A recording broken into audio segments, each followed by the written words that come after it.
Okay, so I'm back here in the Garden of Ireland yet again, beautiful County Wicklow, and I'm about to approach a house behind me here. Lovely house out in the country. Wouldn't you like to live out here? Idyllic setting. Anyway, I want you to meet somebody. A herpetologist, Collie Ennis. So let's just take a walk up the drive and see if we can find Collie. With a bit of luck, he'll be sitting on the step outside the door waiting for me. Keep your fingers crossed. Okay, so I'm now walking up the driveway into the house. And yes, he is actually sitting down waiting for me. Surprise, surprise. Getting close now, folks, so I'm just going to ask Collie one question. And I'm going to let him take over, and I'll keep myself quiet. Morning, Collie. Good morning. Listen, How thanks for asking me out. I'm really delighted to be here. It's great to have you. Now, I want you to do something for me. Pretend I'm a child. Tell me, what is a herpetologist?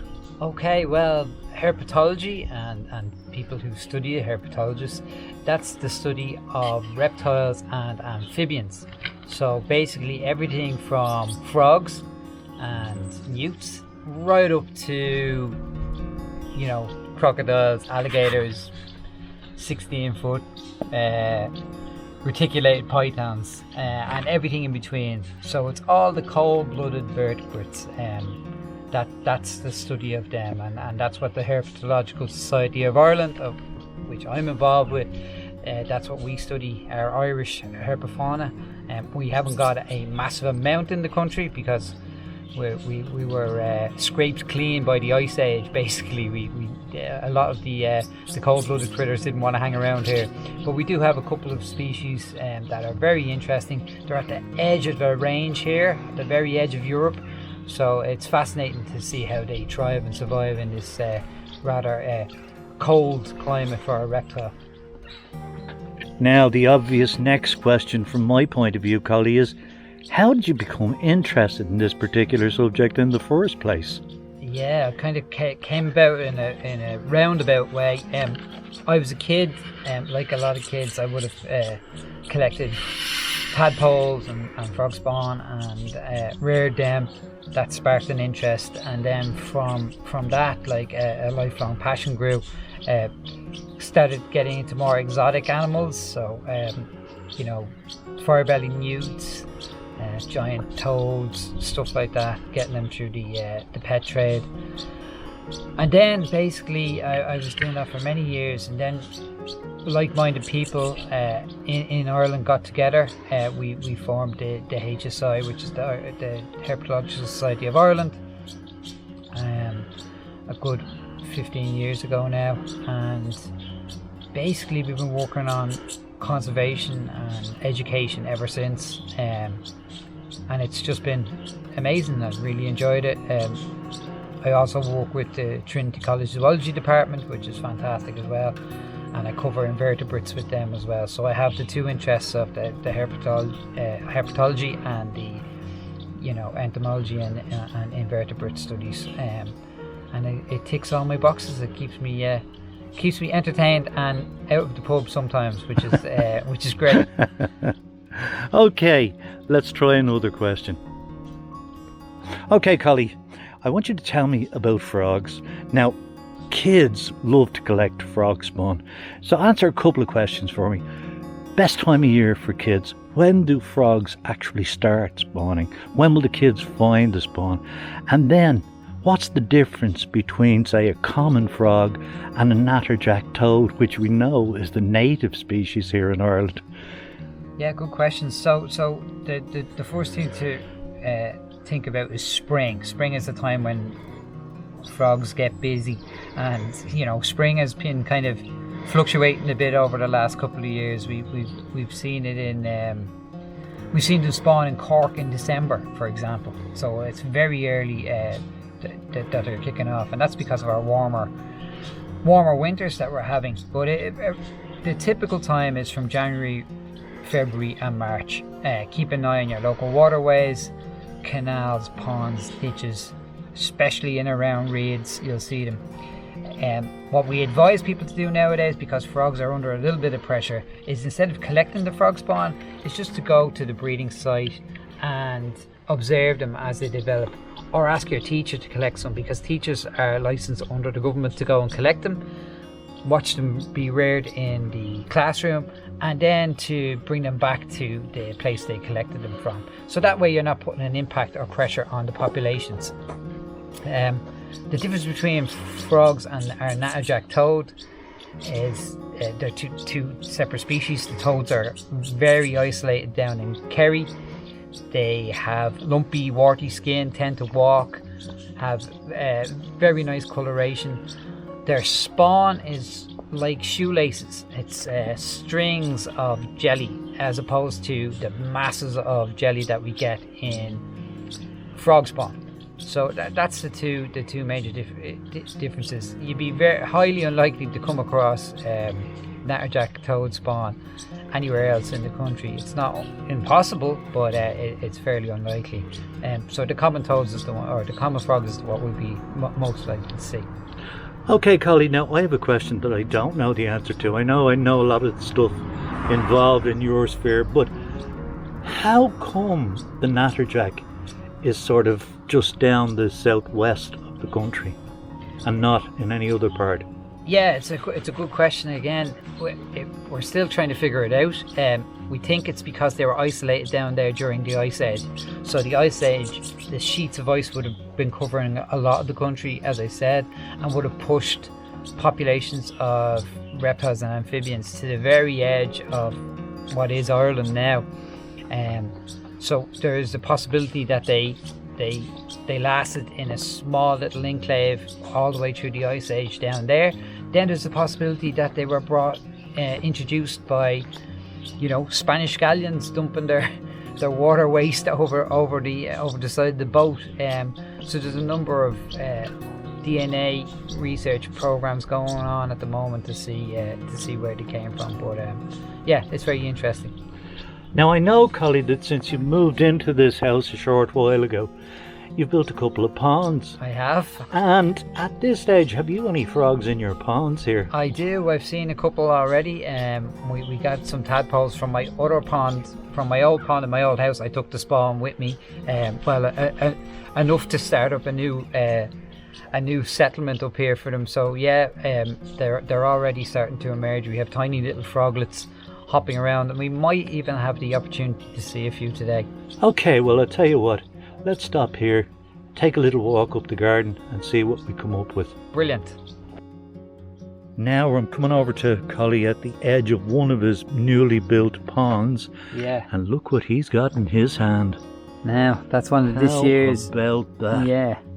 One of this year's polywogs, one of this year's metamorphosed little tadpoles. That's now a juvenile frog, and this is our common frog with the lovely banding on the eyes like a raccoon.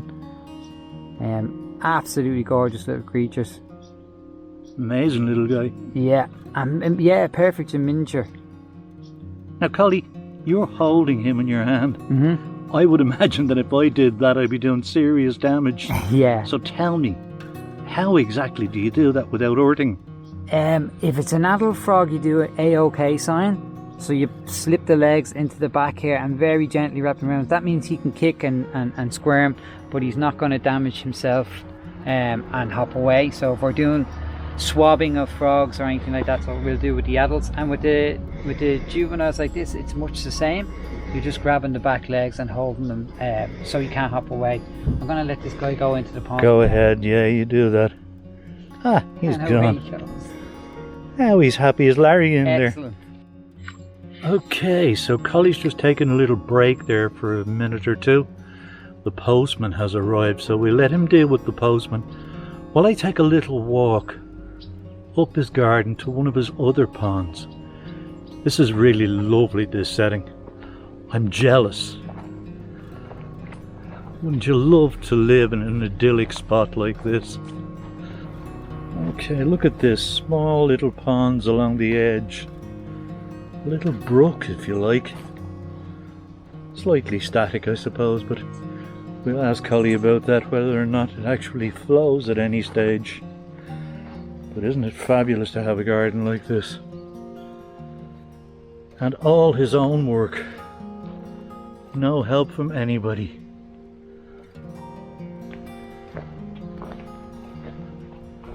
Ah, I just see a wren creeping into the bushes there beside me.